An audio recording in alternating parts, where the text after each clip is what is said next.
She helped bring conversations about sex out of the closet. And now the life force that is Dr. Ruth Westheimer is taking on yet another in the closet kind of issue, loneliness.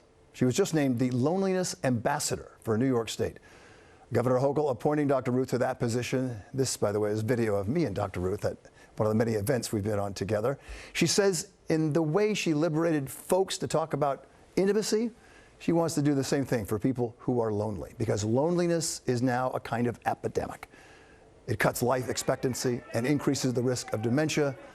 Dr. Ruth, a Holocaust survivor who recently recovered from a mild stroke, she says she's ready to tackle loneliness now. And Dr. Ruth, great to see you. And I want to say how you're feeling, because I know you've had a stroke earlier this summer. And a little one. A little one. And we talked when you were in recovery, and you sounded great, and you sound and look great now. And I just want to tell our viewers how you're feeling. First of all, I feel good.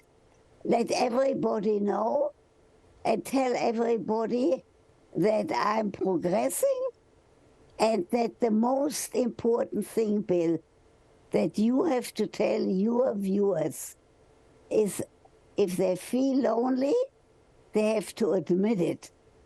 That's the most important thing. They have to admit it to themselves, that they feel lonely, and then you and I can talk about what can be done to alleviate some of that loneliness. What you're saying, Dr. Ruth, is a lot like any other kind of malady. You have to admit it to yourself first, right?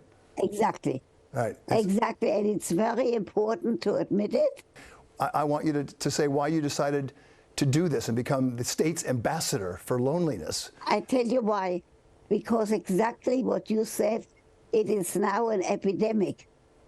It is very sad that people are very lonely and they don't have to whom to turn, and they have to admit to themselves first that they are lonely, and then you and I will talk about some remedies. So before we get into the remedy part of it, let me talk about the ages, because, you know, a lot of people, 1/3 or so are over the age of 45, but a lot of people are young and experiencing loneliness. And I think that would be a surprise to people.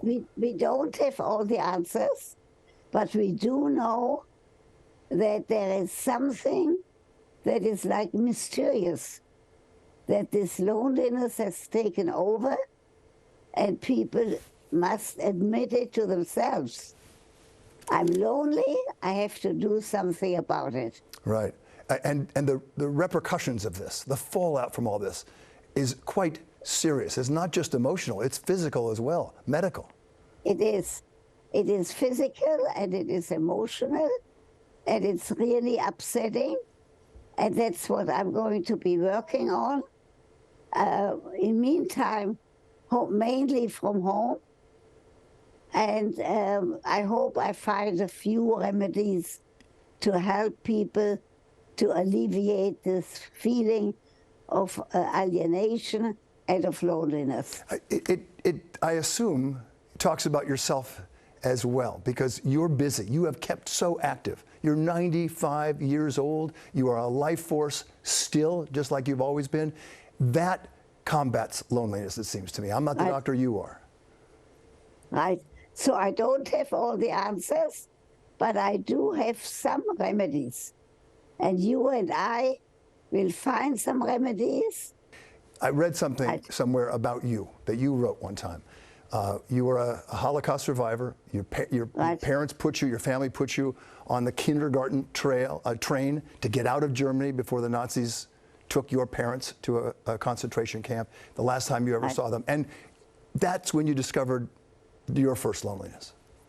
Right. And that's also where I discovered to be a therapist is the best way I can help people. Well, that's what you're being asked to do now. And you wanted this job. You know, you put the Dr. Ruth treatment on the governor and lobbied for this and wanted to do it. And there's never been a position like this. Why did you want to do it? What drove you to do this? I want to do it because I feel that I still have the strength and the ability to be of help, and that's what I want to do, to be grateful that I'm alive, and to be grateful that I can be on television with Bill Ritter. What you brought to intimacy and awareness of sex between couples and people, is it that much different than what you want to bring to fighting out loneliness? No, it's really all in the talking stages. Yep. So it's not so much difference. It's just that the people have to think about what they can do to help each other. Dr. Ruth, I have emceed events with you. I have talked about your life in groups of people and been the MC for that. And I hope to. And also you can tell them in the meantime, they can watch the documentary, the Dr. Ruth documentary. Very good. And you can Google that and you see it. Anyone can see it. Dr. Ruth, good luck to you. I hope you feel better. Thank you for joining us. Much love to you. You have so many people who love you and listen to your advice. We thank you. Thank you so much, Bill. Bye-bye. Bye-bye.